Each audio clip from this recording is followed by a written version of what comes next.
그러고 지금 긴장이 돼서 앞에 아무도 안 보여요. 그러니까 없는 걸로 생각하고 이야기할게요.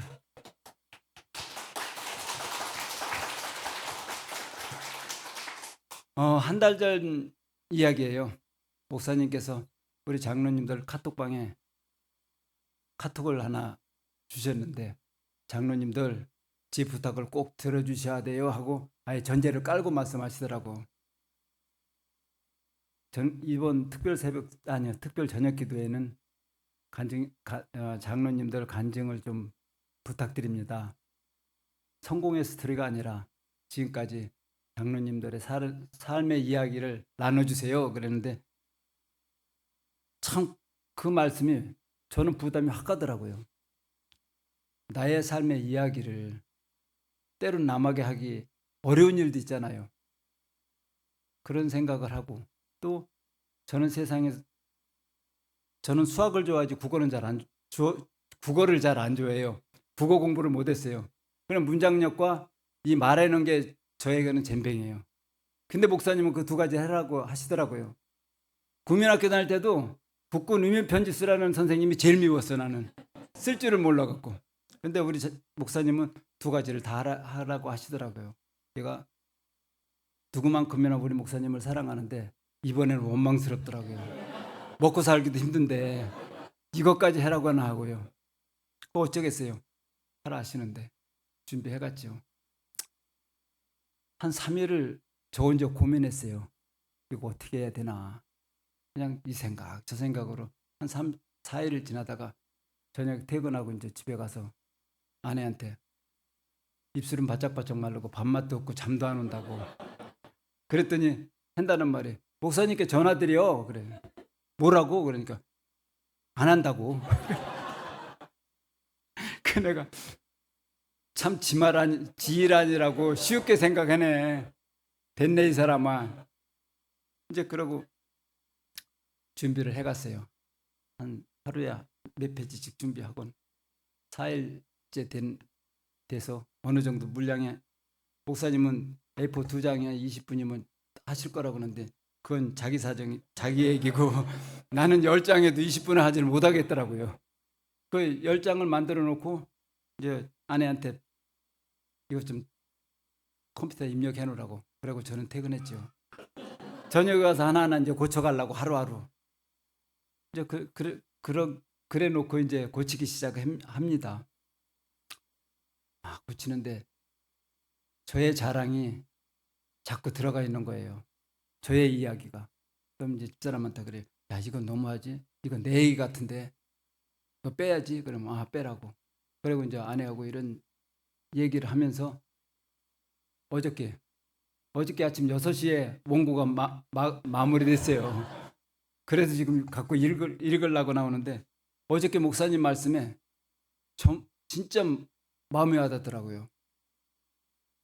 나의 자랑, 그리고 거짓 교사들의 그런 이야기들이 그거를 하기 싫어서 줄이고 했는데, 시간을 줄이는 게 아니라 그걸 빼냈는데, 혹여 성도님들의 제 이야기를 듣고 지자랑하고 자빠졌네 이럴까봐 그게 두렵더라고요. 그래서 어저께 참 은혜가 넘쳤어요. 그 말씀에. 집에 가서 아내한테 그러니까 똑같은 생각을 했었다고 그랬더라고요. 그래서 지금부터 한 달간 고난의 상고를 겪은 이야기를 말씀드릴게요. 저는 충청도하고도 당진에 지금 현대제철이 있는 고대리라는 마을에서 태어났어요. 그 마을은 농업과 어업이 어우러져 사는 마을이에요. 바닷가에 이렇게 내륙에 있는데, 그런 곳에서 일남 5녀 중에 막내로 태어났어요. 그러니까 딸 나니까 집안에 가문을 이어가기 위해서 우리 할머님이 장독대에 정한수 떠놓고 신령님 좀 빌급이라서 제가 나왔대요. 그리고 무병장수하라고 10살 때까지 그 돌 때 해주는 팥단지하고 그 쌀떡 그걸 10살 때까지 해줬어요. 그게 비법이라고. 아유, 벌써 입이 말라네.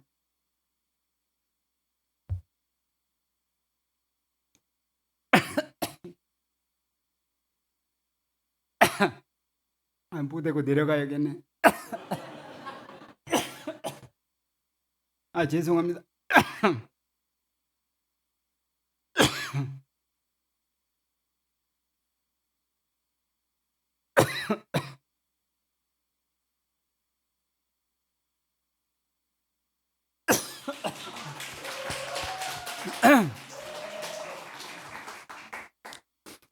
그렇게 자란 저희 마을은 무속신앙이 뿌리 깊게 내린 마을이에요. 바닷가 근처에는 마을 수호신을 모시는 당집이 있었고, 그 당집이 있는 산이 당산이라고 했어요. 그러니 추수가 끝나면은 감사하다고 구판이 벌어지고, 1월 달에는 풍어를 기리는 구판이 벌어져요. 그러니까 동짓달, 섣달, 정월까지 3개월은 거의 굿이 이루어져요. 근데 그 구판의 중심에 저희 가정이 있었다는 소리예요. 그 구판을 주도하는 무당이 박수무당인데, 이분이 저희 고모부셨어요. 고모부는 서산 해미라는 곳을 살으셨는데, 매일 구다로, 그때는 교통편이 안 좋아서 구다로 오고 가시질 못하니까 저희 사랑방을 이용하셨어요. 그러니까 사랑방에서 무당이니까 낮에는 점도 봐주고, 그리고 굿하는 접수처가 됐어요. 그 방이 굿하는 도구들도 다 거기 있었고. 그러니 방법이 있어요. 저희 집도 굿을 했지. 근데 저희 집 굿하는 거 공짜로 안 해주더라고요. 방 사러 가면서도 받을 거 다 받아가며 하더라고요. 사인데도. 그렇게 해서 그런 마을이다 보니까 저희 마을에는 교회가 없었어요. 그래서 저는 아마 거의 15살? 중학교 3학년 때까지도 예수라는 이름은 몰랐어요. 그렇게 잘할 정도로 저희 마을은 무속이 신앙이 완벽한 그런 마을에서 제가 태어났어요. 그래서 그렇게 성장해갖고 학교를 졸업하고 삼성전자에 입사함으로 수원에서 사회생활을 하게 됐습니다. 그래서 사회생활이 시작되어 남들같이 일상을 살아가는데 나이가 먹어서 이제 결혼하게 됐어요. 근데 누구하고 결혼했느냐? 지금 저기 앉아서 안절부절 못하고 있어요. 제가 못할까봐. 그런 김영주 권사와 결혼했습니다. 어떻게 결혼했냐면 회사에서 그렇게 배구를 취미 활동을 했는데 거기서 사귄 친구 동생이었어요. 그래서 이제 친구 집에 왔다 갔다 하다 보니까 친구 부모님들이 저를 좋아하셨어요. 지금은 소갈머리도 빠지고 나이가 멀어서 이렇지만 그때는 머리숱도 있고 준수했거든요. 그러니까 좋아하실 수밖에요. 그러니까 이제 아내도 저한테 이제 범철 오빠 나는 영주야 이러면서 친구 동생이니까 그렇게 다 서로 정이 들고 사랑이 싹 터서 결혼을 했습니다. 그렇게 결혼해서 아들 하나 낳고 티격태격 알콩달콩 살아가는데 하나님이 저희 가정에 개입을 하십니다. 1989년 가을 어느 날 아내가 갑자기 교회를 나가겠대요. 그 아내는 어린 시절에 주일학교를 아마 갔었나 봐요. 그게 전부이고 교회 안 다녔는데 뜬금없이 교회 간다고 하는데 제가 뭐 어쩌겠어요. 나만 근다리지 말고 다니라고. 그러고 이제 잘 다녔어요. 다녔는데 문제는 엉뚱한 데 터지더라고요. 6살 먹은 아들놈이 유치원에 가고 주위 선생님한테 우리 아빠는요 교회 가기 싫으면 배 아프다고 했는데 그렇다고 이 선생님이 자기만 알면 되는데 또 집사람들을 얘기했어요. 또 집사람 그 얘기 듣고 저한테 그냥 있겠습니까? 잔소리했지. 한 번으로 끝날 잔소리가 아닐 것 같더라고요. 또 아이한테 배 아프다고 얘기하면은 그땐 뒤지게 욕먹을 것 같고 그래서 그래 아이한테 거짓말하는 아빠가 되지 않고 가정에 평화를 위해서 이 한 몸 희생한다.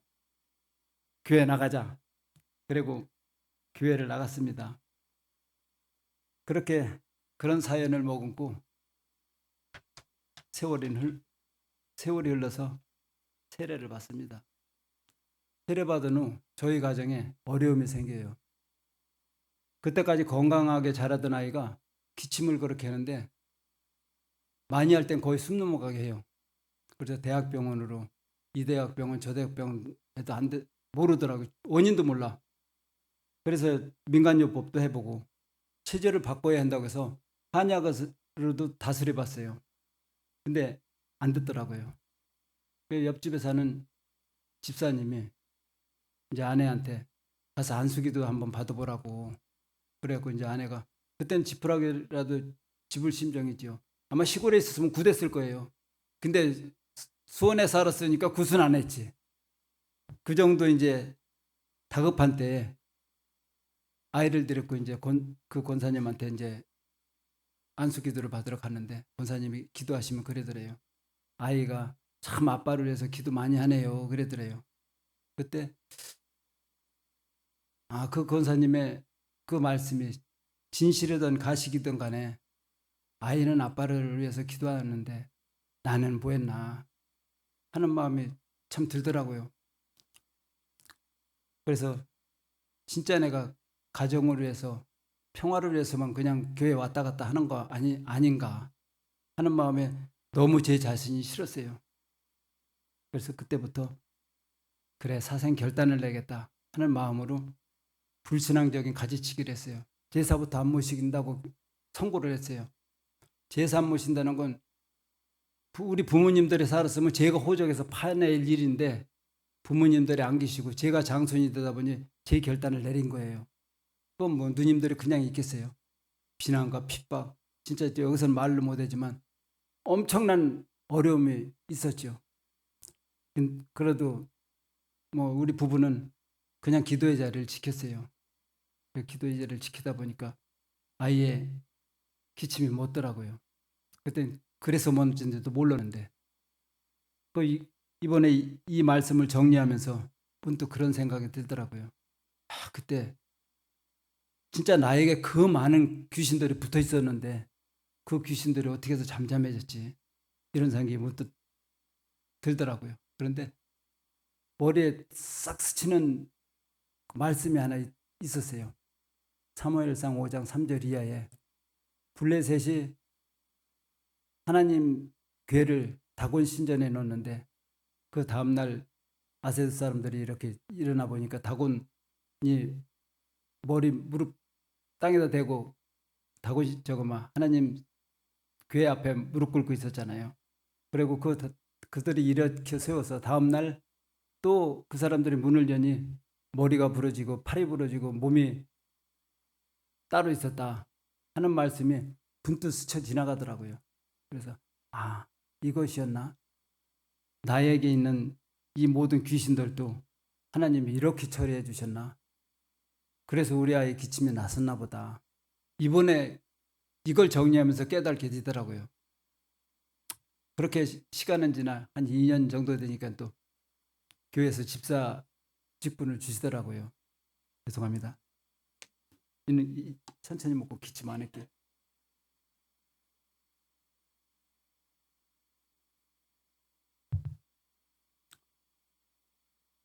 그때 어느 집사님 직분 받았으니 사역 하나 하시지요 그러더라고요. 무슨 사역을 해요? 그러니까 성가대 하실래요? 그러더라고요. 그래서 아무 생각 없이 그래겠다고 이제 성가대 그래서 찬양과 인연을 맺었습니다. 성가대에서 이제 찬양을 하는데 찬양곡도 좋지만 가사가 진짜 나의 기도말이었어요. 그때는 기도도 못하고 허둥지둥 될 텐데 진짜 하나님과 나와의 기도의 통로가 주는 거예요. 그 찬양에. 찬양할 때마다 얼마나 은혜스러운지 그때부터 하나님 그 이름이 좋아지고 또 교회가 좋아지고 사역이 그렇게 즐겁더라고요. 그렇게 되니 하나님께서 물질을 부어주시죠. 그래서 사업이 잘 됐습니다. 웬걸 물질이 많아지니까 인간의 본능이 나오는지라 부어라 마셔라. 비즈니스를 핑계로 주말에는 지나치게 골프 치러 다니고 골프 치러 가면은 그냥 치고 오나요. 저녁을 먹지. 저녁 먹으면 그냥 저녁만 먹거나 술 한 잔 또 해지.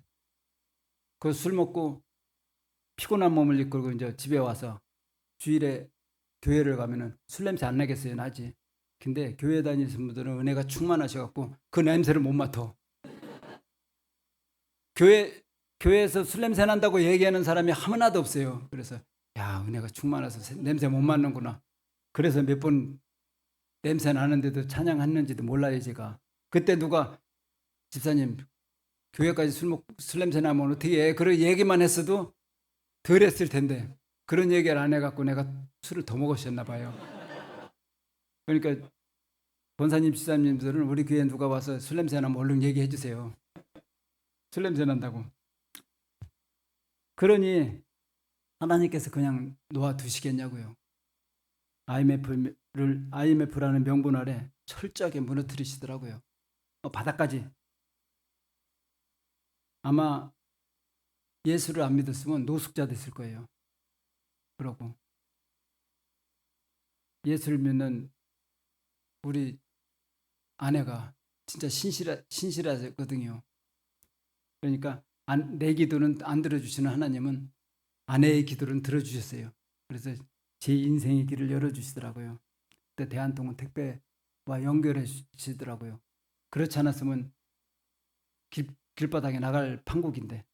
그래서 대한통운 택배 이제 계약하러 갑니다. 가니까 계약하는 담당자와 사장님 운이 좋으시네요. 그래. 왜요? 그러니까 사장님 사업구역이 분당인데 분당은 강남 다음에 소비도시래요. 그렇게 좋은 구역이라 앞으로 전망이 있대요. 그러면서 이 친구 한단 소리예요. 사장님 첨당 밑에 분당이라고 하지 않아요? 그래서 그래 좋대요. 그러더라고요. 그래서 그러냐고. 그래서 하나님께 기도하고 다시는 그렇게 안 살겠노라고 진짜 하나님께 머리 숙여 살겠다고 다짐을 합니다. 그렇게 사업을 시작해서 새벽 5시 출근해서 12시, 1시에 퇴근해요. 아마 저를 진짜 잘하시는 하나님이 시간을 주면 또 헛짓될까 봐 철저하게 시간으로 관리하는 것처럼 느껴지더라고요. 일이 바쁘다 보니 만나는 사람들이 끊어져요. 특히 술 친구들이 떨어져 나가더라고요. 그러고 나의 신앙에 걸림돌이 되는 사람들이 정리되었습니다. 그렇게 몇 년이 흐르다 보니까 왼쪽 팔이 저려갖고 생활하기가 힘들어요. 그래서 한의원으로 정형외과로 다녀봤지만 차도가 없더라고요. 그러던 중에 고난주간 특별 새벽 집회를 14일간 해요. 먼저 섬기던 교회에서는 새벽에. 근데 그때마다 마지막 날 목사님께서 이제 안수기도를 하시는데 그 해에는 첫날 안수기도를 하신다고 하더라고요. 광고 말씀을 듣는데 이상하게 마음에서 그 전에는 그런 생각 전혀 안 했는데 나도 안수기도 받으면 나을 것 같은 마음이 들어요. 그래서 그날 첫날에 목사님께서 안수 받으실 분 앞에 나와서 엎드려 계시라고. 그래서 제일 먼저 뛰어나갔지요. 제일 먼저 뛰어나가는데 공교롭게 또 목사님이 제일 먼저 저를 기도해 주시더라고요. 이제 기도 끝나고 이제 집에 가는데 차에서 내렸는데 상당히 가벼워졌어요. 그래서 할렐루야, 이제 혼자말로 할렐루야 그러고 아침에 출근하는데 운전하는데도 상당히 편해요. 그래서 그래 저녁에 와서 괜찮으면 아내한테 얘기해야지. 중간에 얘기했다 다시 아프면 헛소리 했다고 헛소리 했다고 말 안 했만 못하니까. 그래갖고 집에 와서 아무 소리 않고 저녁에 자는데 깜짝 같아요. 팔이 전혀 아픈 게 없어. 그래갖고 아내한테 이제 아침에 얘기 뭐 이런 얘기를 다 했지요. 했더니 뭐 지 남편 나섰다는데 안 좋아할 사람이 어디 있어요. 그래서 이제 서로 기도하고 감사기도 하고 그 이후로는 팔이 지금까지도 이 팔은 아파도 얘는 안 아파요. 그리고 그때 피던 담배도 싫어지고 또 술을 한잔하면 머리 뽀개져요. 그러니까 자연적으로 술이 끊어지더라고요. 그렇게 하나님은 첫 번째 저의 치유의 간증을 주시더라고요. 그래서 치유됐고, 처음 신앙생활 한 것은 우리가 결혼해서 고색동에 살았었는데 고색동에 있는 감리교에서 신앙생활을 했어요. 그 28년을 섬기는 그 교회를 떠나는 이야기를 하려고 합니다. 저가 사업장에 물류 자동화를 설치하려다 보니 장소가 좁아요. 그래서 분당에 이제 장소를 구하다 보니 경기도 광주밖에는 그런 장소가 없어요. 우리 지금 있는 땅 옆에는 땅은 있는데 건축 허가가 안 난다고 해갖고 장소를 옮기려고 계획을 수립해요. 그러다 보니까 여기서 광주를 출퇴근한다는 게 장난이 아니더라고요. 그래서 집사람한테 상의해갖고 그럼 이사 가자. 집은 여기다 놔두고 일단은 거기 집을 구해서 가자. 그랬는데 이사까지 가는 건 좋아하는데 교회가 걸리더라고요. 지금까지 28년을 움직이지 않고 섬긴 교회인데 이거 어떻게 하지? 뭐 새벽기도 수요 예배는 뭐 생각도 못 하는 거고 주일 성수 지키기도 어려우니 그래 교회 가서 목사님한테 말씀을 드렸어요. 사정 얘기를. 그랬더니 목사님께서 아쉬워하시지요. 많은 세월을 같이 보내셨는데 아쉬워하시면서 축복 기도를 해주시더라고요. 그래서 12월 연말이니까 맡았던 사역도 다 정리하고 2018년 12월 23일 28년을 섬기던 교회를 떠나게 됩니다. 정교인들의 송별 인사를 또 나누고 나오는데 집사님 권사님들이 아내를 붙잡고 울고 있는 거예요. 참 그때 제 마음이 안 좋더라고요. 저를 위해서 집사람은 아무런 그게 없는데 또 희생을 당하는구나. 지금까지도 어려웠는데.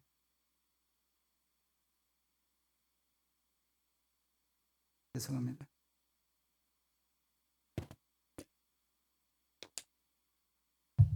지금도 그때를 생각하면 목이 메여요. 그리고 이틀은 그러고 나서 집에 와 보니 이틀 후면 성탄절인데 성탄절 예배 드릴 데가 없어. 교회는 떠났고 떠난 교회 다시 가긴 좀 그렇고 그 집사람한테 우리 성탄절 예배 어디서 드리지? 그랬더니 집사람도 생각은 하고 있었겠죠. 수변공원에서 산책하는데 어느 분이 전도지를 주는데 그 예수 오메실교회 전도지였다고 저한테 보여주더라고요. 그래서 전도지를 보고 유튜브에 들어가서 목사님 말씀 하시는 거를 봤어요. 그러고는 이제 어차피 이사 가기 전 한 2달은 여기 있어야 되니까 그냥 예수 오메실교회로 가자. 그리고 18년 12월 25일 날 예배를 처음으로 이 자리에서 드립니다. 지금 저기 우리 박종서 집사님 자리, 그 자리가 내가 앉았던 자리예요. 목사님도 아마 기억하실 거예요. 기억 잘 해보세요. 거기 앉았어서 내가. 그래서 예배를 드리는데 큰 변화가 와요. 자리가 좁아서 옮기려고 했는데 그 옆에 땅에 건축허가가 난대요. 이런 말도 안 되는 드라마 같은 일이 이루어지더라고요. 지금 생각하면 하나님이 다 계획하시고 다 하셨다 이러는데 그땐 그런 생각이 안 들죠. 그래서 이사 갈 이유가 없었어요. 그러니까 교회가 문제예요. 야, 고색동 교회로 다시 가야 되나? 이제 서로 이야기하는 거죠. 근데 저는 이상하게 제 마음은 예수 오미술교회에서 여기에 남고 싶어요. 근데 집사람은 아니라고 하더라고요. 자기는 가야겠대.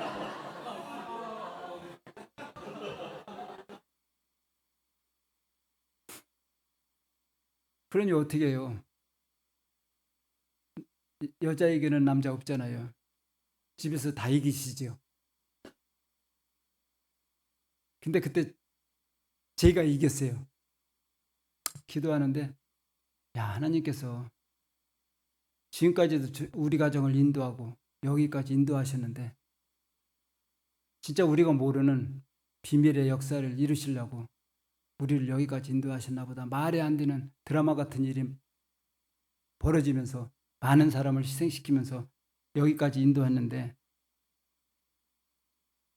여기 그냥 등록하자. 뭐 아내는 거의 우울해지더라고요. 거기서 누굴 만나고 누구 또 얘기하고 누구 사귀하고 이러는데 할 말 없지요.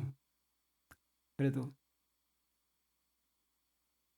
자기는 신앙이 깊고 나는 날라리니까 그래도 내 말 들어주더라고요. 그래서 2월 달에 등록을 합니다. 그리고 집사람한테 약속을 해요. 예전과 같은 모습으로 신앙생활 안 하겠다. 당신 잔소리에 끌려서 교회 가지 않겠다. 자발적으로 내가 갈 테니까 등록하자. 그래서 등록했는데 제자반을 모집한다고 하더라고요. 그래서 그래. 지금까지는 감리교를 섬겼는데 장로교의 교리도 알 겸 그리고 목사님의 목회 철학도 알 겸해서 제2기 지자반을 등록을 합니다. 예수님의 사람을 이렇게 보며 진짜 뒤돌아보니까 예수님을 몰라도 제가 너무 모르는 거예요. 그러니까 부딪히지요. 그래서 제자반을 하면서 그때 우리 요거할 때 저기 전 선신 성도님이 뭐 울고 그랬다고 하더라고요. 그래서 요거 하면 저 혼잣말로 그래 거기가 우는 놈 많어. 몇 놈 울었다. 나도 나를 포함해서 이제 혼잣말로 그래고 이걸 이렇게 작성했는데 그러더라고요. 그래서 그런데 목사님과 이제 말씀 나눔을 하고 목사님 주시는 말씀을 듣고 다음날 큐티하고 그 말씀을 묵상하고 하루를 적용하면서 나가다 보니까 시간이 흐르면 흐를수록 제가 변하는 것을 제가 느끼게 되더라고요. 주일이 기다려지고 말씀이 그리워지고 교회 가려면 벌써 마음부터 설레져요. 뭐 지금 그때 그런 게 지금도 그렇지만 목사님 듣기 좋으라고 말씀하는 거 아니에요. 그렇게 됐었어요. 그래서 예수님의 사람 완투와 하나님을 경험하는 삶을 통하여 하나님의 뜻을 알고 행하는 길을 하나님이 알려주시더라고요. 제자 훈련을 통하여 하나님은 나를 완전히 변화시키셨고 내 중심의 예배 생활에서 하나님 중심의 예배 생활로 바뀌게 되었고 그러니 하나님을 더욱 사랑하였고 교회 또한 더욱 사랑하게 되었습니다. 이제 두 번째 취해 주신 간증 하나를 하려고 합니다. 코로나로 인하여 모든 것이 정지되고 경제도 어렵고 출입도 어려울 때라 필요한 물품을 인터넷으로 주문하는 게 일상이 됐어요. 그런데 택배 산업은 전염병에 노출돼서 위험은 하지만 포항이 이루어졌어요. 그러니까 물질의 축복을 주시더라고요. 그만큼 뛰다 보니 제 오른쪽 무릎에 이상이 생기더라고요. 무릎이 아파갖고 한의원 가서 침을 맞아도 안 돼요. 그래서 정형외과 가니까 엑스레이를 찍었는데 이 정도로는 그만큼 통증이 안 될 것 같은데요. 그러면서 무릎 무슨 주사, 연골 주사인가 그 두 군데다 맞으라고 하더라고요. 맞았는데도 차도가 없어요. 그래 JS 가서 MRI를 찍었는데 진짜 너무 황당한 얘기를 하더라고요. 뭐 휘어진 뼈도 있고 뭐 관절 삼기고 또 연골도 다 나가 있고 그래서 휘어진 뼈는 부러뜨려 갖고 다시 피야 되고 뭐 황당한 얘기를 해요. 그래서 에라 너한테는 안 해갔다. 내가 돈 주고 MRI 찍었으니까 필름 고줄 수 있냐 그러니까 고줄 수 있대요. 그래서 그 필름을 갖고 하남에 있는 동서가 이제 근무하는 정형외과에 갔어요. 가서 그 얘기를 하니까 이제 그 원장님 말이 2기에서 3기로 넘어가는 상황인데 그렇게 큰 수술해낼 건 없고 지금 핫한 게 시술이 하나 있다. 자가골수 이식 시술을 하자 그러시더라고. 그래서 그럼 그게 유효기간이 얼마나 가냐 내가 물어보니까 0.02mm인가가 도포되는데 그 관절 다른 데에 2, 3년은 자기가 장담했는데 그 이유는 모르는데 자기 임상실험이 이제 그때 한참 유행할 때니까 그래서 했어요. 하고는 2주 정도 되니까 아픈 건 완화되더라고요. 근데 무릎이 이게 작동이 안 돼. 그래서 제가 아침에 새벽에 나와서 기도하면 항상 마지막에 하는 기도가 하나님 저의 무릎을 치유하여 주세요. 그래야 돈 벌고 삽니다. 치유해 주세요. 항상 기도했어요. 근데 24년 봄에 수술하고 11월 추수감사주일에 성찬식을 하는데 포도주를 이렇게 들고 있는데 제가 의도치도 않은 기도가 나오는 거예요. 한번 들어봐 주실래요? 예수님, 이 예수님의 피가 저의 무릎 골수에 들어가 무릎이 치유된 역사가 있게 하옵소서라고 기도가 되더라고요. 그래서 이상하다. 내가 의도치도 않는 기도가 왜 되지? 그러고는 이제 집에 가서 난 낮잠을 잤고 아내가 저녁 먹으라고 깨우는데 일어나는데 다리가 그리 편할 수가 없어요. 그래 아내들아 바로 내 다리 좀 와서 봐. 내 다리가 다 구부러지고 통증이 없어졌어.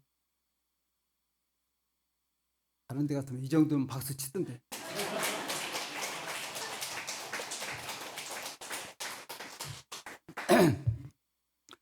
그래갖고 그 이후로는 무릎팍이 완전히 났어요.